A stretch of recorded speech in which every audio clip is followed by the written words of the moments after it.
we're working on a new book, so I know Can, those feelings.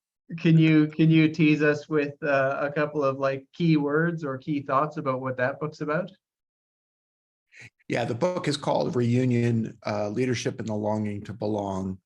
And I'm working through an additional process to the reboot process. What I'm asserting is that in order for a leader to live into that word, leadership, they must take on the ethical and moral responsibility of addressing the lack of belonging that exists in the world today, the divisions and the separations and the antagonism. You know, there's this split that's happening in the world, which is that businesses have nothing to say about the experience of their employees in the world at large. And as soon as I describe it that way, you can see the fallacy of that experience. But the challenge is that leaders don't know what to do when employees want them to take a stand for human rights or civil rights, or to take a stand against, say, gun violence. They don't know what to do. And so I'm arguing in Reunion that there's an external version of the process that I talk about in Reboot, which is, if you remember from Reboot, one of the central organizing questions is, how have I been complicit in creating the conditions in my life I say I don't want? Yes. So the outward version of that question is, how have I been complicit in and benefited from the conditions in the world that I say I don't want? And what do I have to give up that I love, that makes me feel safe, that may make me feel like I belong, in order to create a sense of belonging for the world at large? It's very, very important work. And so to go back to your setup, yes, I just handed in revisions to the introduction, chapter 1 and 2, and I have a few weeks to go before I finish revising the manuscript as per my editor. So we're talking about a book that will come out next year. Are you working with the same editor as you did for Reboot? I am. Same editor, same publisher, same agent. We got the gang back together, and we're excited. You know, I feel very, very good about my relationship with my editor, even though we drive each other a little crazy at times. That must be in the job scope, actually. Drive authors crazy a little bit. Well, there's a key difference in this book too, in that in Reboot, I wrote from a retrospective standpoint, right? I wrote from, if you will, this is what happened to me, and here are some things that you might be able to take as you undergo, as you put it, your own reboot process. In Reunion, I started working on this book during the first year of the pandemic, when, in the wake of George Floyd's murder, people took to the streets. And I was in this difficult position of saying to myself, well, I care, but I'm scared because of COVID. And I'm not, and what am I supposed to do when, and then I realized that I actually have a process that I have to go through, which is to understand who I am in a world of division, right? And how my racialized identity as a white man needs an examination, if you will. And so the book is written almost in a present tense experience. This is what's happening, and this is what's happening, and this is what's happening. So, yeah, well, that's a very different voice than Reboot. That's right. That's exactly right. You know, and I open up. I do the same thing as I did in Reboot, in the sense that I open up and say, I'm going to show you what's going on, just as I showed you what happened to me, because I think that those who hold power have a moral responsibility to go first, to speak about things first. So anyway, we dove in, and you have asked about reunion, so it's very top of mind for me right now. I bet. I bet. How long do the ideas stay fresh for you? So, Reboot was what, a 2019 publication, yeah? Right. I started working on Reboot in 2017, and unlike what happened with the new book, I went to contract without a proposal, which is unusual. Mhm. And I sort of discovered what the book was as I started writing it. Now, that's the process anyway. You think it's going to be one thing, and then the book teaches you what it really is. Mm. As novelists will say, I listen to my characters and they Yes. tell me what the story is. Yes. But with Reunion, I had as I said, I started working on this in the summer of 2020, and we went to contract in the fall, in January of 21. And I have been gestating and working on the ideas since then. And they've come to fruition. And of course, I'm thinking about the next book.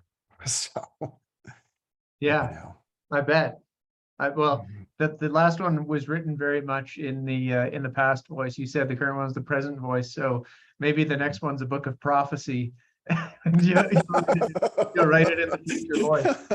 That's right. It's a Christmas carol, the voice of Christmas past, Christmas present, and Christmas future. That's right. That's right. Well, since you're sort of talking about the writing process and the craft, I should ask you this: why did you write Reboot beautifully?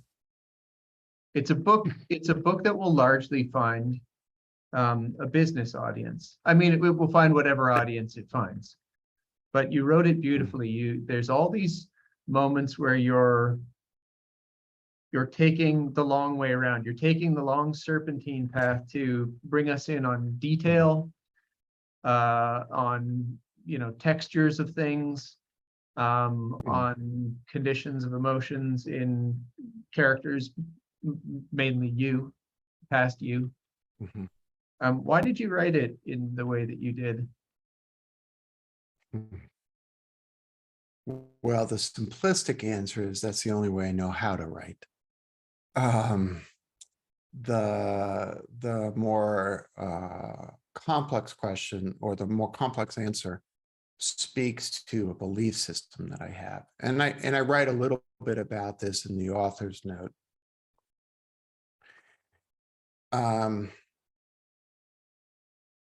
Maybe the best way, Kevin, to demonstrate why is to ask you a question. Okay. So, for example, I know what you're speaking about. There are times in which I repeat lines in an almost lyrical fashion. And there are times in which I circle and I circle and I circle a topic. It might be the chapter Handprints on the Canyon Wall, where I believe that's a chapter where I start off and I talk about like the musing and going for a walk myself and thinking about things. And what effect did it have on you when you were reading that? I could sort of see fabric. So you get a thread. There it is. So maybe it's the chestnut tree or the lemon drops, or the concept of crying. And there it was in chapter 2, and here it is again twice in chapter 3. Then it's gone, and here it's back again, and so forth. So okay, so let's talk about the structure of that. So you referenced my relationship with the chestnut tree, and I use the story of the chestnut tree as a boy to describe my need to escape a house filled with violence. Mhm. And I visualized myself climbing into the tree and being absorbed by the tree. Mhm. And then in chapter 9, what I refer to as the good man chapter, I'm back in relationship with a tree, only it's an old oak tree that has been toppled over. And so there's this theme of my relationship with trees. Now, I could be wrong, but I'll bring your attention to the fact that you just said the chestnut tree.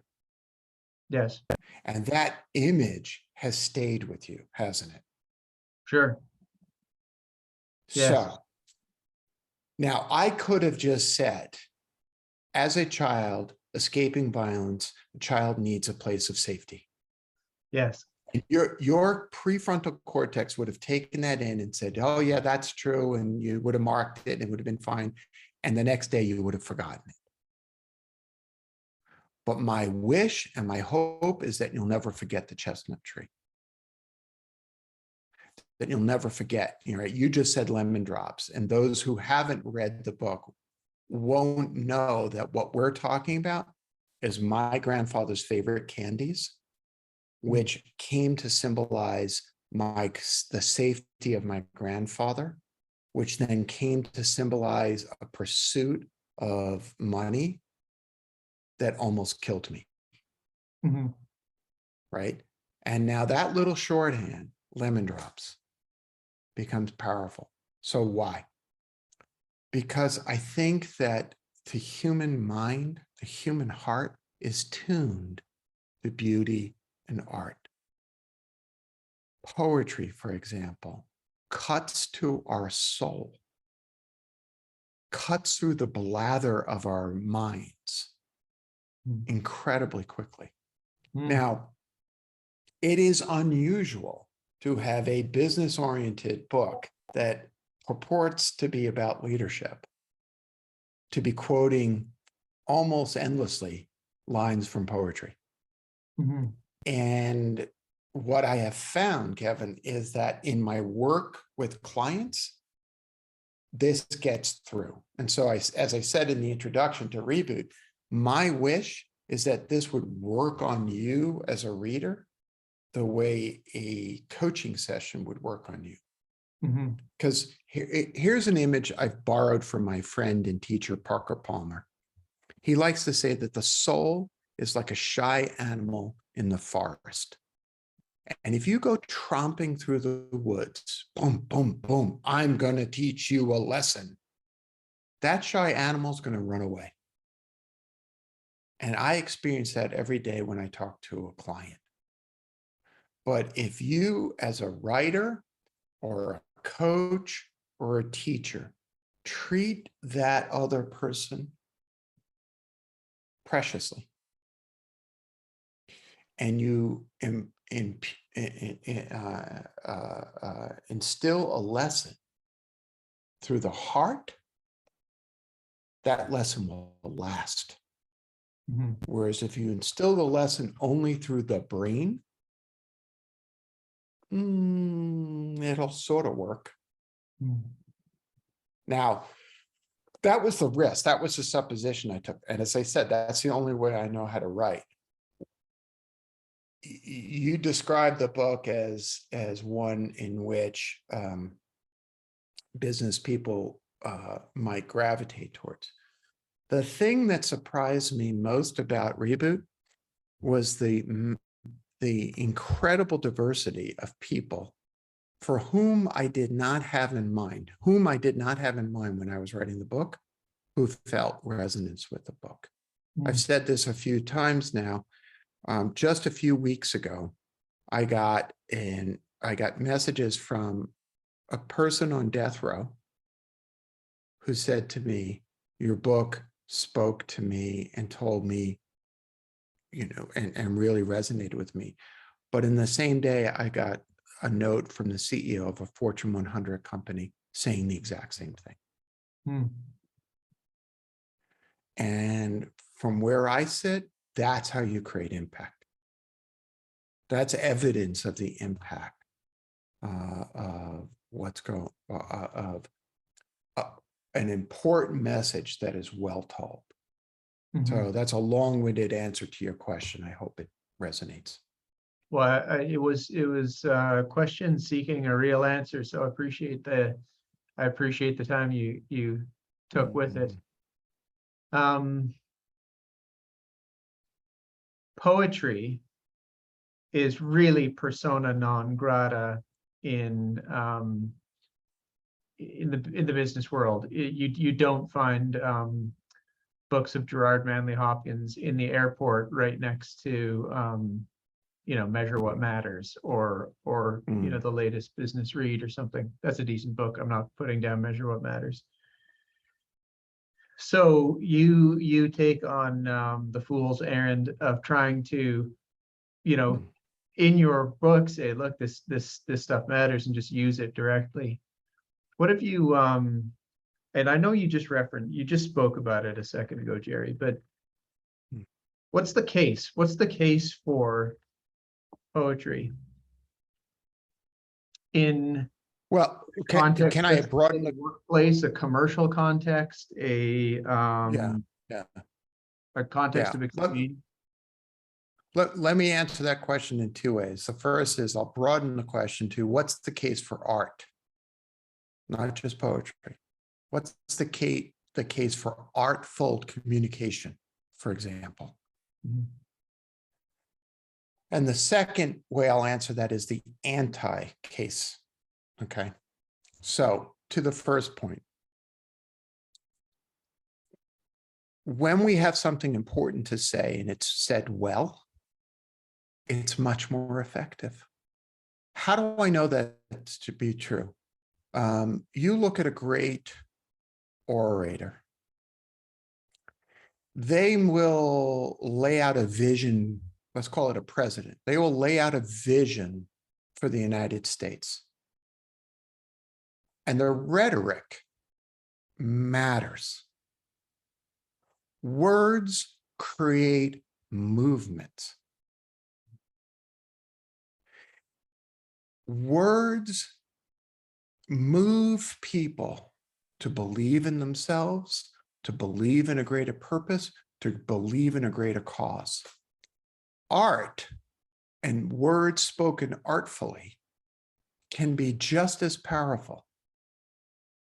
And poetry, in particular, is skilled, the poet is skilled at one line that cuts through the bullshit that is our mind. For example, I quote often from Adrian Rich's Diving into the Wreck. I dove into the wreck, not the story of the wreck, but the wreck itself. What is she talking about, right? And this is part of the problem, is that when we were in high school, the teacher would say, we're going to talk about poetry, and half the class would go into the red, say, oh, I don't understand poetry, right? But what is Rich saying in that? She's saying, I'm going to go into the thing where the damage is, not the story I tell myself about the thing where the damage is. What a powerful instruction. Now I'll talk about the anti-case for a moment. Part of our challenge as business leaders is that we're so focused on outcome and output that we lose the people who actually create the thing that we're trying to do. We're so focused on making sure that we answer the question of that is pragmatic and practical, that we lose the capacity to build resilience in our systems. What do I mean? I'll get very practical and pragmatic. Okay, you've got a business, you're trying to generate profit, right? Isn't that the point of it all? To have a sustainable business. If you are only focused on cutting expenses, you are going to drive the business into the toilet.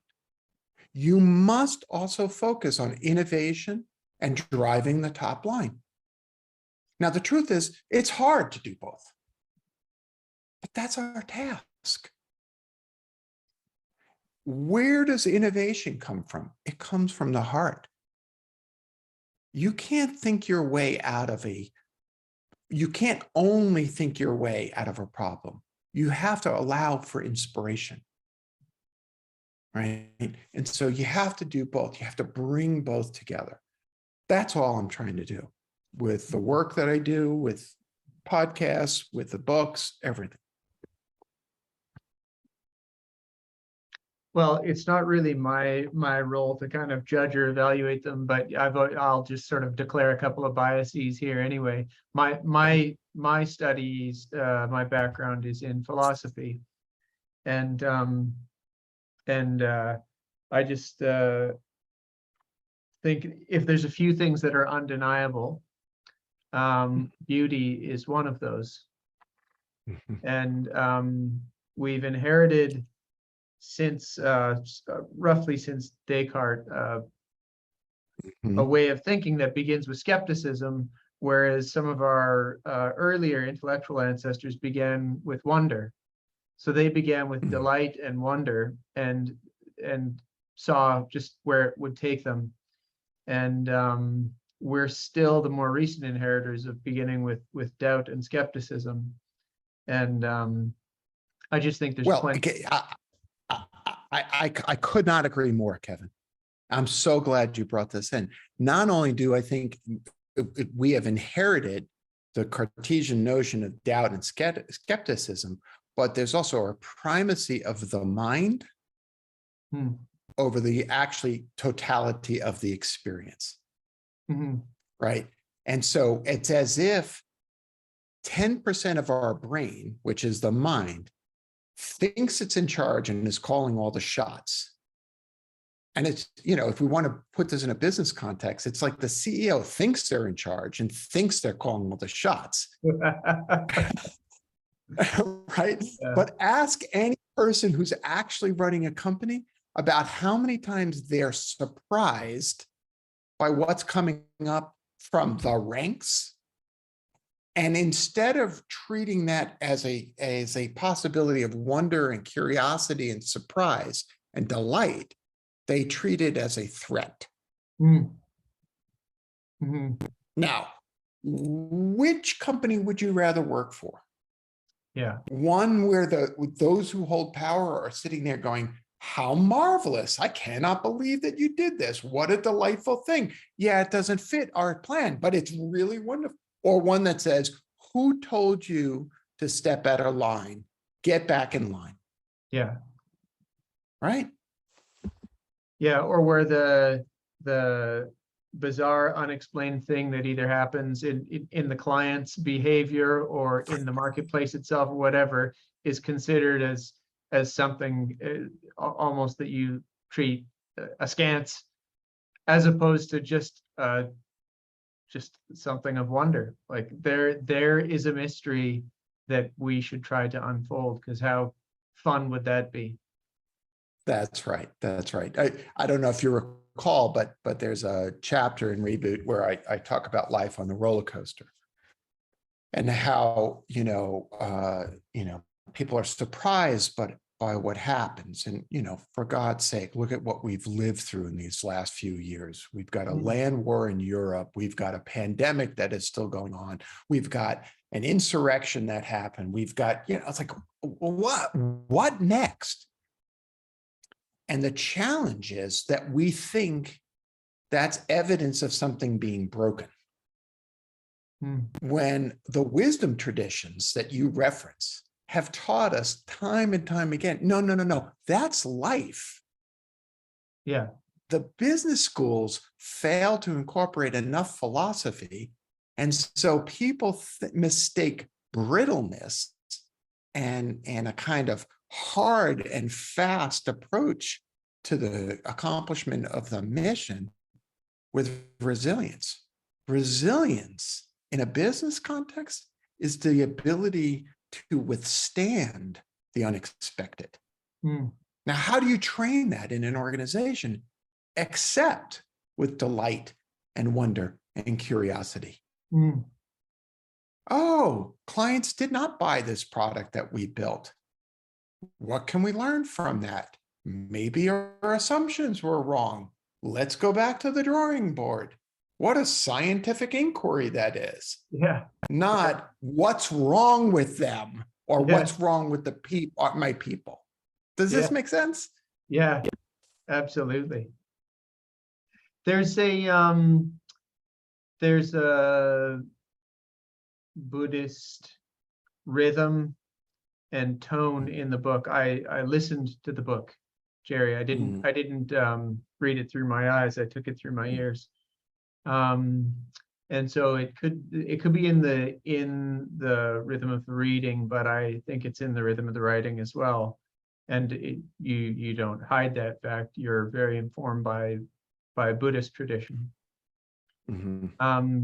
Can I just get you to say a little bit about that? Well, what would you like to, I mean, first of all, yes. I mean, it's hard to separate me from Buddhism because it is me, and, you know, it informs everything that I do. You made me delighted to think that you heard the cadence of that in there. I open up the book with an invocation, a dedication of merit, which would be that may this work be of service to the world. And you know, to speak about Buddhism for a moment, there is a notion in Buddhism called the Bodhisattva, and the Bodhisattva is a really interesting character. One way to think about it from a Judeo-Christian perspective is a saint. But it's more than a saint. A bodhisattva is someone who has the possibility of being free of samsara, this worldly suffering, but chooses to take rebirth as a human until all human beings are free of suffering, until all beings are free of suffering. Well, Lordy B, what a powerful image, eh? Mm. Someone who could be free of suffering, choosing to continue to suffer so that they may be of service. Mm-hmm. Well, my work is an expression of my bodhisattva vow. Mm-hmm. And so even though, for example, writing Reunion was quite painful for me, writing Reboot was painful for me too, because I dove into the wreck of my own life, Mm-hmm.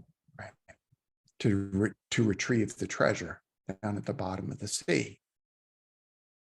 But what lifts me up is the notion of service to other people. Now let's extend that. What if we took that metaphor and dropped any religiosity associated with it? Because religion is one of those things that can trigger people positively and negatively. And just said, what if leadership was a service? Think of all of the work of people like Robert Greenleaf, who wrote Servant Leadership 30 years ago, 40 years ago. Yeah. What if we looked at the purpose of holding power as being a means to lift up other people? You know, as I say in the new book, what if the purpose of building a business wasn't just simply the extraction of wealth from labor and materials, but the creation of the common good, Mm-hmm. so that we all benefit? Isn't that neat? Oh man, that is an anthem. That's a game that is playable for all players everywhere, all at once, into the future. Amen. Yeah. Amen. Yeah. I mean, it just helps me to breathe when I think about it that way. So this is, I guess, everything that I'm saying right now perhaps is rooted in my study and practice of Buddhism. But the truth is, it's rooted in the study and practice of wisdom traditions all over. Mm-hmm. You know, there's an unfortunate break, and maybe it goes back to Frederick March and the notion of you know, measuring. You know, William Blake, the poet, would have lost his mind at the way we measure productivity and output. right? Sure.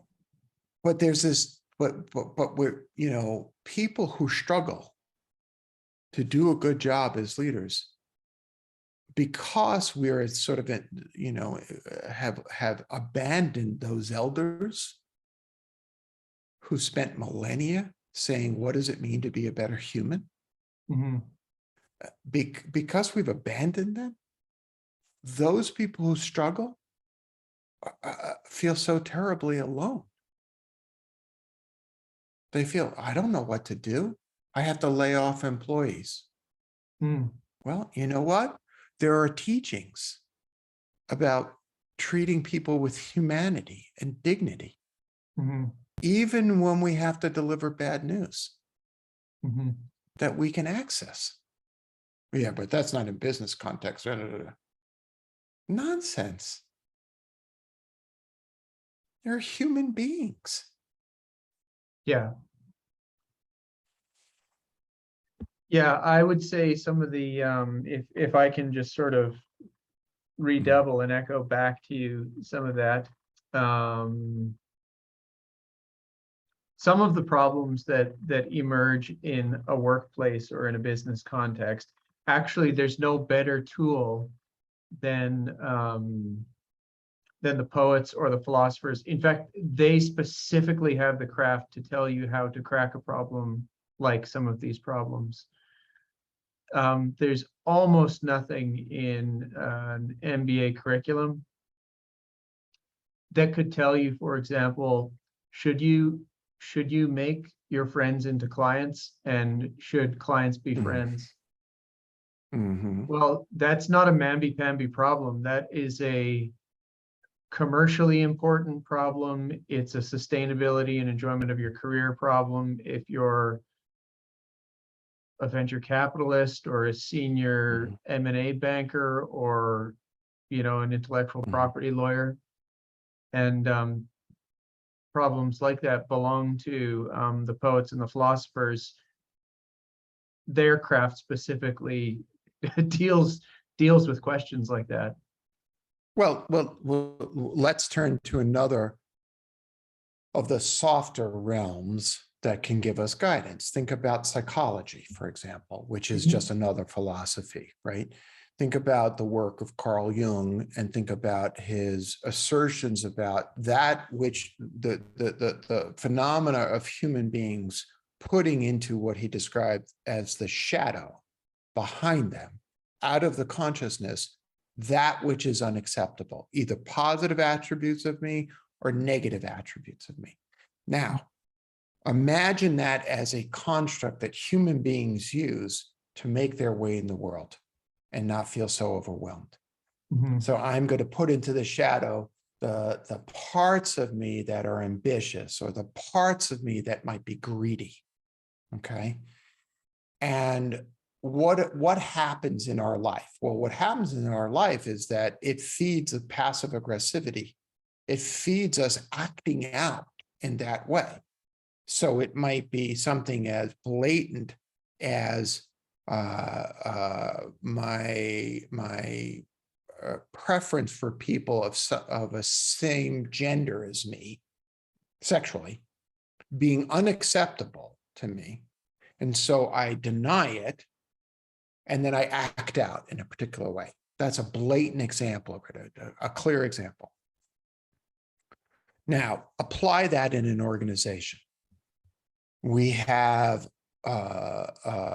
what are some of the problems that we have? We have, people behaving badly. We have people sexually harassing each other, or we have people acting out of racial discrimination and unconscious bias going on. And this creates, our Surgeon General, Vivek Murthy, just put a brilliant report together. I contributed a little bit on toxicity in the workplace, and that as a health crisis in the United States. All this is going on because our leaders and those of us in power lack the tools that our philosophers and our psychologists and our artists have been working with for years, which is how do we work with that which is unacceptable so that it doesn't become unacceptable behavior in our lives, whether it's our lives as a married person, or our life as a parent, or our life as a business leader. Right? Again, to quote from Parker Palmer, my dear friend, he says, quoting Socrates, right? The unexamined life may not be worth living, but if you choose to live a life that's unexamined, please don't take a job managing people. Right?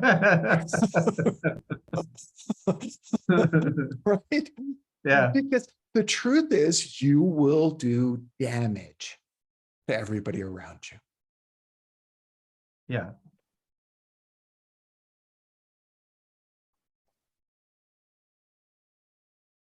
It was Socrates, by the way, wasn't it? The unexamined life. Yeah. Yeah. Yeah. Not Plato. What an amazing thing that the three of them, Socrates, Plato, and Aristotle, were, life contemporaries, and like, three train cars in a row. That happens now and again. That that teacher-student sequence is just so stunning. Well, in Europa we have Marpa, and not in Europa. In Buddhism we have Naropa, we have Marpa. There's always a sequence as these great teachers helping. And I think symbolically there's something really important, which is, I speak a little bit to this in the new book. It's and I think we're sort of backing our way into this, Kevin. We, in that forward thinking mindset, which might be post-Cartesian, is this notion, in that skepticism, we have tossed out elders. We don't access elders. Yeah. Right?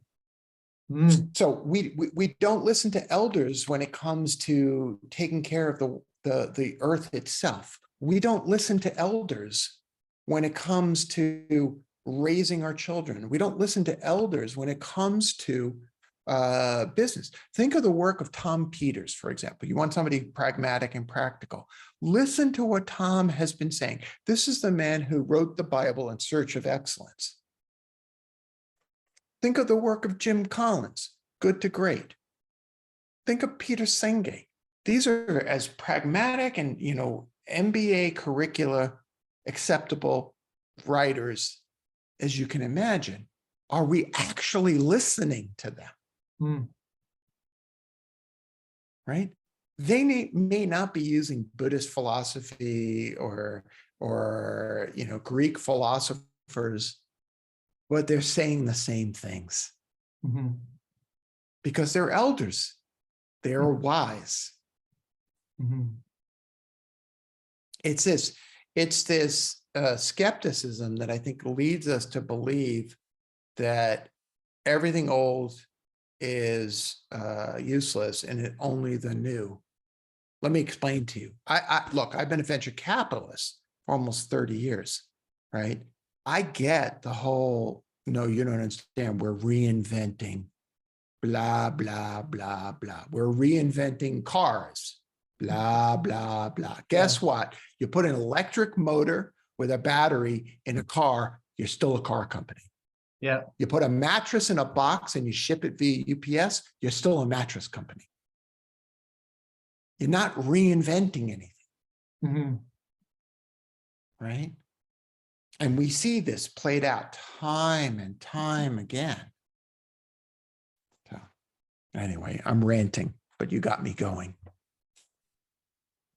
There's a theme throughout the book for those who haven't picked it up yet and are curious to. The theme is invitations to journaling. Pause. You have a journaling invitation.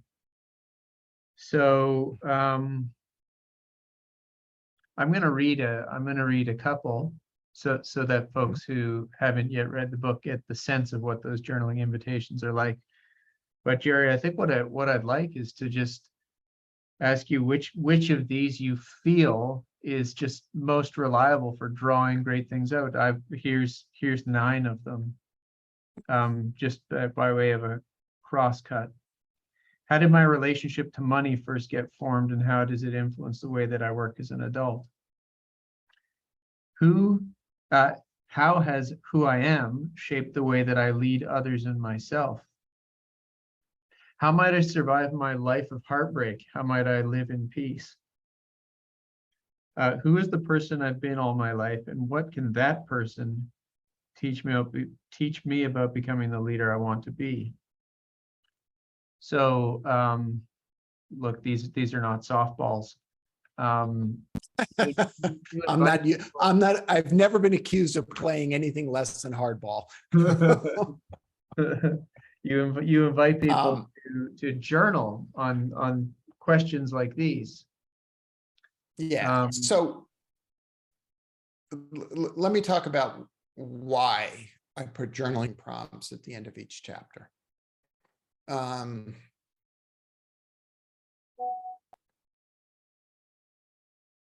What I wanted to do.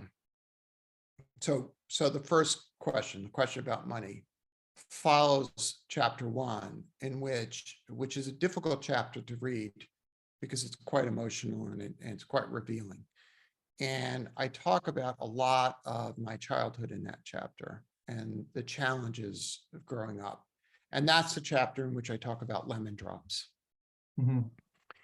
And the reason I wanted, what I wanted to do with the prompts was to bring people's attention. I wanted them to have an experience, to hear a set of stories, to hear a set of observations, and then to have an experience where they paused and they thought about what they just experienced while it was happening. So in that way, it's a little bit like a workshop, if you will. And in that experience, why did I start with money?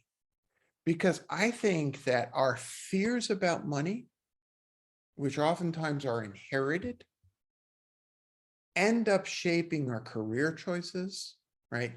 I really wanted to be an artist, but I took a job as an accountant because I knew that I could always pay the bills. And then they're 40 years old and they're calling up a coach like me and they're saying, I'm miserable. I was like, well, why did you choose a path that was not your path to go down? Well, because I was terrified that I wouldn't be able to pay the bills. Well, where did you learn to be afraid? Right? Where did your relationship with money get started? And maybe it's time to reshape that relationship. So that's why the invitation to journaling is sprinkled throughout the process. The other questions, and this speaks to the whole process. Questions that are open and honest, as we like to say, are questions to which the questioner couldn't possibly have the answer. Right. Mm-hmm. So if you were to share with me your journal response to the money question, for example, I can't possibly know the answer to that question. Which then invites you into a dialogue, not only with me, but with yourself. Because that, to me, is what great journaling is about. It's about a dialogue with oneself. Let's go into the mechanics of that for a sec. Some folks that will listen to this won't have a journaling practice. Many, by the way, will. But you journal, have done for a long time. I'm not just saying. Yeah. Okay. Well, that's what I wanted to know. So So you like a paper book about like A5 size, half the size of a printed page, and a pen. You like the feel of the pen and paper. Yeah. Yep. And do you take it with you if we finish this call and you head out to your favorite coffee shop or, you know, to get an eclair or something, will you take it with you then? I typically won't journal throughout the day. I journal in the mornings. So my routine is I wake, I meditate, I make coffee, I journal while I'm sipping my coffee. It helps me process what happened the day before. It Mhm. helps me zero in on how I'm feeling in the particular moment. And if I am working through some particularly interesting or challenging issues, that's typically where I work it through. But I travel with my journal. I journal every single day. Mhm. All right. I don't just journal periodically in And that regard. will you use that book for business meetings as well?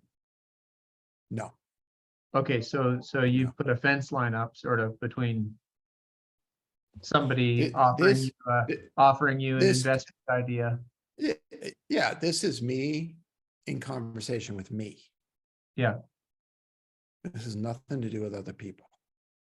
And fortunately, I have terrible dysgraphia, meaning my handwriting is incomprehensible. And so I have zero fear that somebody's going to find this Yeah. and discover my most inner thoughts, because you're welcome to try to decipher it. I can't even decipher it, which Yeah. is an important point.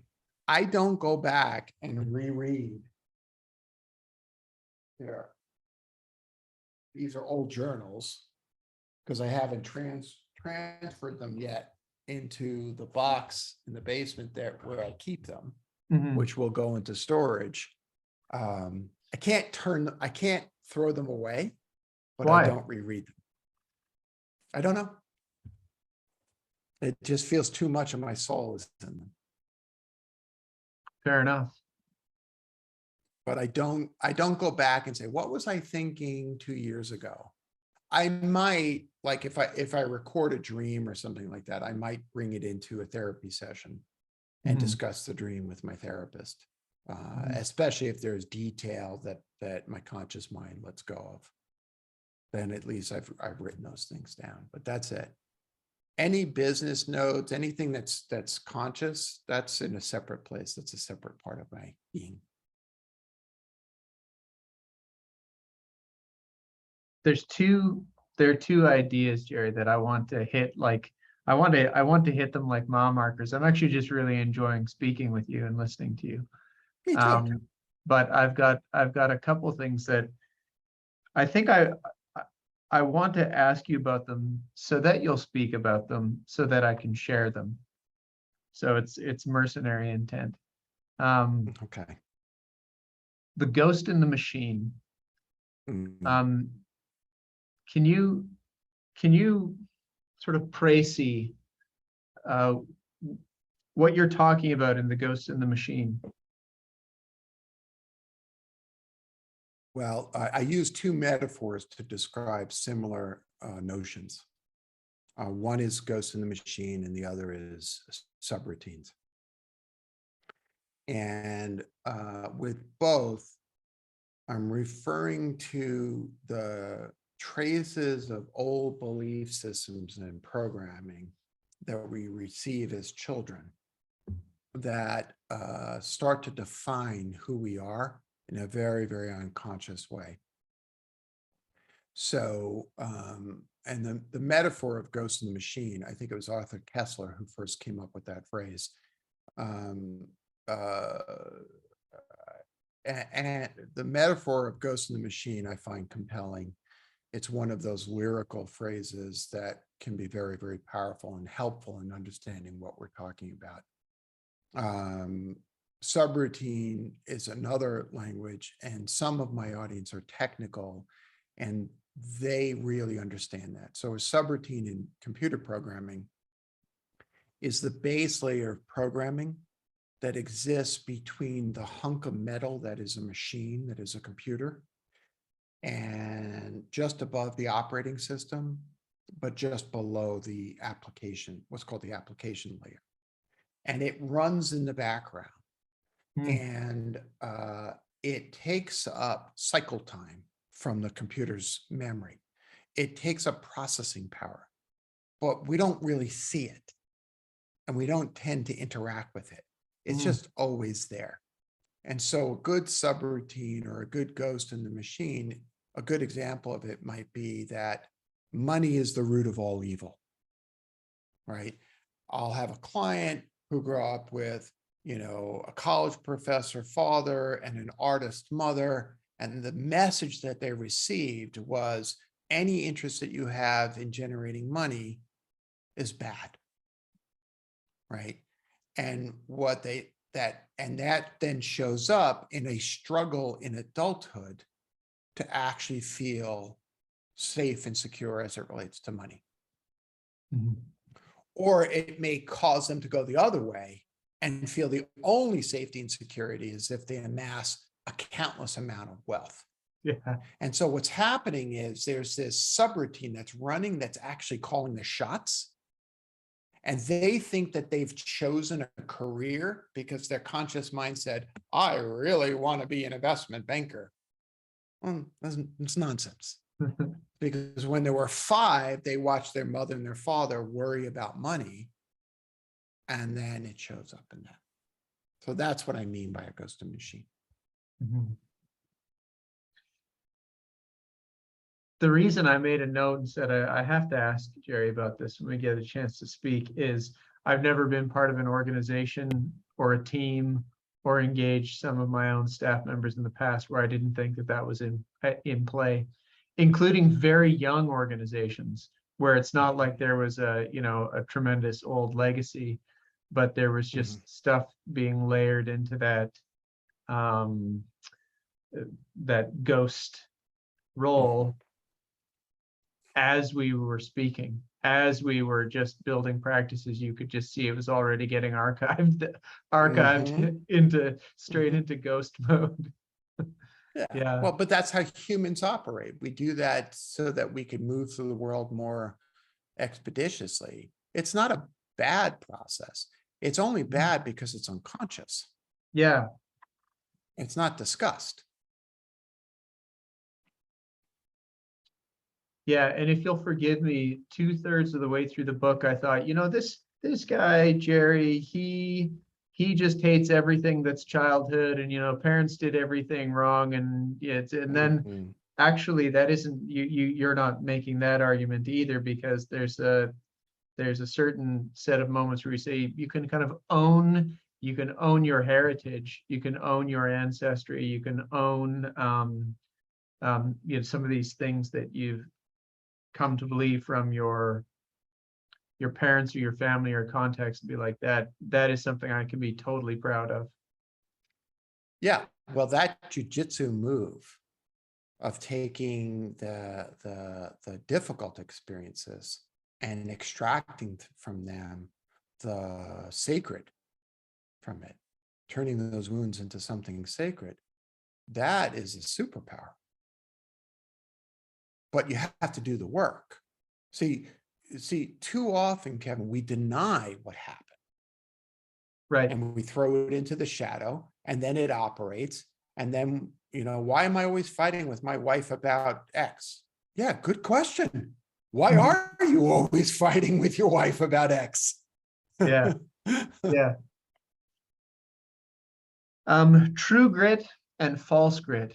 Jerry, can you give me a few editorial thoughts on that? Yeah, there's a lot of fixation on this notion of grit and grittiness, and too often the language, I think, leads us down a path of stubbornness and believing that giving up or altering our path in some capacity is failing to be gritty. And that's just nonsense. That's false grit. True grit is the capacity to simultaneously hold fast to purpose and values while reading the room, reading the landscape, reading the team, and understanding, well, things have actually changed. There's new information that's come in. It's, to use your language from before, it's approaching things with wonder and curiosity. See, false grit shuts us down.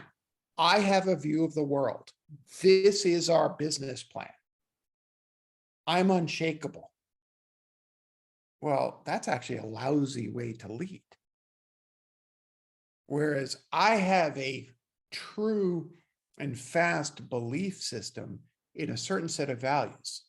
We should be kind. We should treat people well. We should elevate people over profit. These are my values.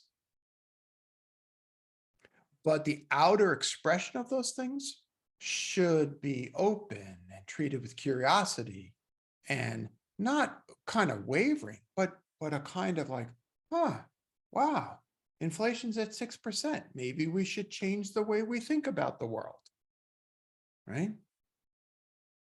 It sounds complex, but it's actually quite simple and logical when you bring it down to pedantic expressions like, what is the inflation rate?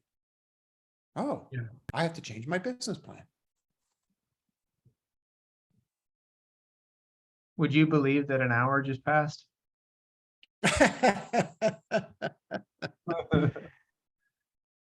Yeah, I have that experience. Yeah, that was great, Jerry. Thank you. The last question I'd like to ask you is a shameless marketing spruik.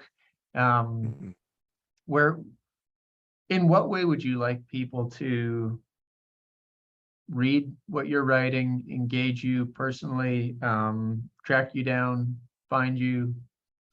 Well, that's kind of you to ask. Yeah, you can. All things Jerry are actually on all things Reboot, reboot.io, which is the company website. We've got podcasts. We've got free resources and classes and courses that we put out for people. We'll be tracking the launch of the new book. That'll be, through that. And I was delighted when I heard you listened to Reboot. The audiobook is outselling the printed copy, right? Which I think that's fun and delightful. And my children, who convinced me to do the reading of the book when we were thinking about hiring an actor to do it, will be especially pleased because, yes, you were right. I needed to read the book myself. So those are the best ways to follow me. Yeah, I'm on Twitter and all that stuff, but you can find me. Okay, good. We shall so direct them. Since you mentioned your children, I have to ask you a question that you ask the reader, which is, would you be comfortable with your children working in your business? I would be delighted, and I would be over the moon proud. Because I think we actually have a very, very special business that allows great human beings to do the best work of their lives. I am also delighted that they have no expressed desire to follow in their father's footsteps, and that they have their own paths and they are spectacular human beings in their own right. Good stuff. Well, life is long. You may hear them knocking on your door and asking for partnership.